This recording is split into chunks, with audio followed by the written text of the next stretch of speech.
Bueno, vamos con Marta Rosla, clase cultural, arte y gentrificación. Tal como últimamente estamos haciendo, reseño algunas publicaciones de interés entre cultura, arte, sociedad, relevantes del pensamiento actual, de un próximo ensayo que voy a publicar. Al parecer ahora sí ya va adelante el tema y espero que dentro de unos meses ya se publique. Y bueno, pues aprovechando las notas que me he tomado de muchos libros, pues voy a exponer y presentar a este tipo de publicaciones importantes. Bueno, esta autora trata el tema del gusto y lo asocia a la clase opresora. Eh, no, vamos, este tipo de planteamientos son planteamientos muy típicos de autores del presente. Vuelvo a insistir, se asocia la idea de gusto a una clase opresora. Pero además creo que esta autora tiene mucha importancia en lo que está diciendo porque expresa claramente lo que está en el inconsciente de la mayor parte. Algunos lo dicen claramente, otros, la mayoría no lo ocultan, se suman a este discurso, que es un discurso progresista, un discurso pujante, pero algunos otros no lo llegan a decir, pero yo creo que es porque se da por sobreentendido. Esta es la esencia del pensamiento actual que nos ocupa desde el final de la Segunda Guerra Mundial hasta la actualidad, yo diría que es clave. Y tomamos esta referencia de Marta Rosler más que nada como ejemplo de esta tendencia de pensamiento. Bueno, pues se nos cuenta que en una de las partes de la obra se nos cuenta que se van generando en el siglo XIX estratos del gusto pensados para los triunfadores de la sociedad, de modo que los artistas se convierten en los suministradores de objetos de lujo para los poderosos.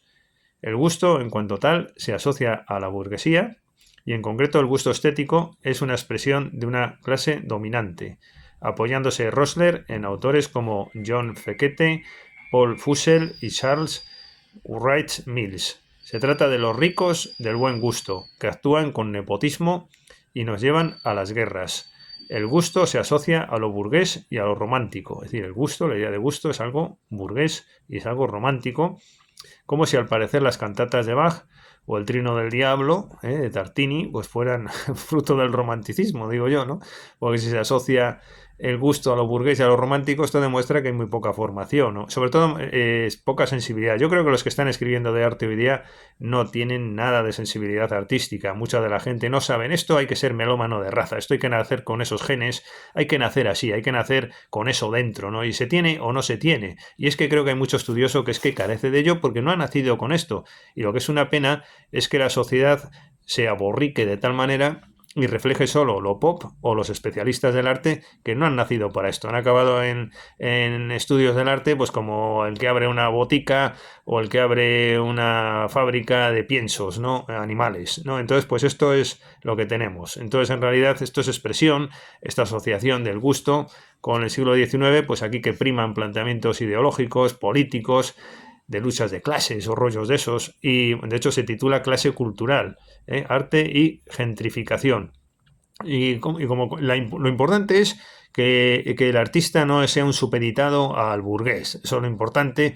Y a mí personalmente como esteta, como decía Oscar Wilde, ¿no? Aquello de que más da la muerte de uno si va a causar una enorme contribución estética al mundo, o aquella otra de Walter Benjamin, ¿no? Que se está hundiendo la existencia al mundo y el apocalipsis y la destrucción, y sin embargo el esteta toca la lira, ¿no? Como en de fondo hacía Nerón, que yo creo que era uno de estos personajes de la versión siniestra del arte, ¿no? Pues es verdad que desde el punto de vista de un esteta como quien habla, ¿no? Pues lo importante es que se produzcan obras de arte, y si para eso el artista tiene que ser un supeditado del burgués, ya al extremo, que no quiero eso tampoco, ¿no? Pero si hay que llegar a ese extremo, me sumo a lo de Oscar Wilde y me sumo a la crítica de Walter Benjamin expresada desde el otro punto de vista, porque Walter Benjamin es el opuesto a mi pensamiento, ¿no? Aunque lo admiro muchísimo, pero es el opuesto, oye, como el que tienes ahí un referente contrario, ¿no? Muy poderoso, pero es lo que hay. Entonces, bueno, pues si se tiene que hundir el mundo y hay arte, pues me sumo a eso. ¿Qué quieren que les diga? pero sin llegar a tanto, en un escalón un poco inferior, si hay que sacrificar al artista para que viva bien y reconocido y afamado a costa de ser un supeditado del burgués, pues me sumo a eso. Antes de lo de hoy, miren cualquier cosa ya. Ya he llegado a tal extremo, yo preferiría lo esteta puro, preferiría que no hubiera capitalismo, no hubiera no sé qué y no sé cuál, pero ya el extremo al que hemos llegado es que aunque si se tiene que supeditar el artista y ser famoso, rico y afamado y vivir bien a costa de ser un supeditado del burgués, pues vale, con tal de que se haga un arte de interés. ¿Y por qué no se hace arte de interés?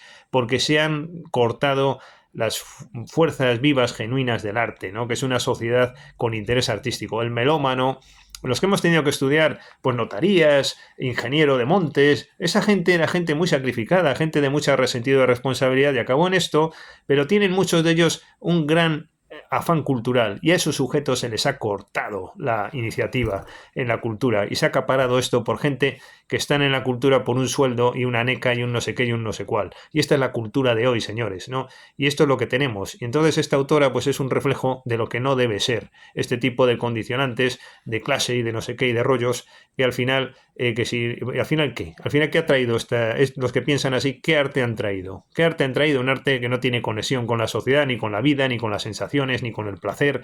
Y lo que pide la gente que sabe de arte o que entiende de arte, porque lo llevamos dentro, los que somos gente de raza en esto, melómanos de toda la vida y no hay figurillas y no sé qué, pues lo que pedimos es una sociedad moldeada conforme al arte, y eso es el estado de la cultura. Yo que soy jurista, pues sé muy bien cómo se hace esto. Es el Estado de la cultura, dalo protagonista y desplaza al Estado democrático, desplaza al Estado de derecho y hazlos coherentes con el Estado de la cultura, ¿no? Y ya verás tú cómo hay otra sociedad. Eso es lo que hace falta y no chorradas. Bueno, pues aquí hablando de esto último, de esa última palabra, tenemos este libro como referente sincero de lo que hay, ¿no?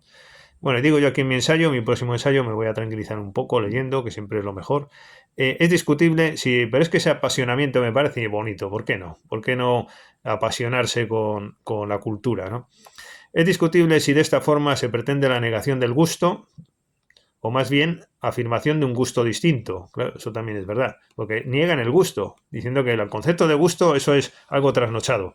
Ay, amigo, pero después vienen otros gustos ahí pululando, ¿no? Bueno, en primer lugar, erradican el gusto y con eso ya se acabó la cultura, de un plumazo. Pero después es verdad que vienen ahí pseudogustos, ¿no? Viene lo proletario, la basura, no sé qué.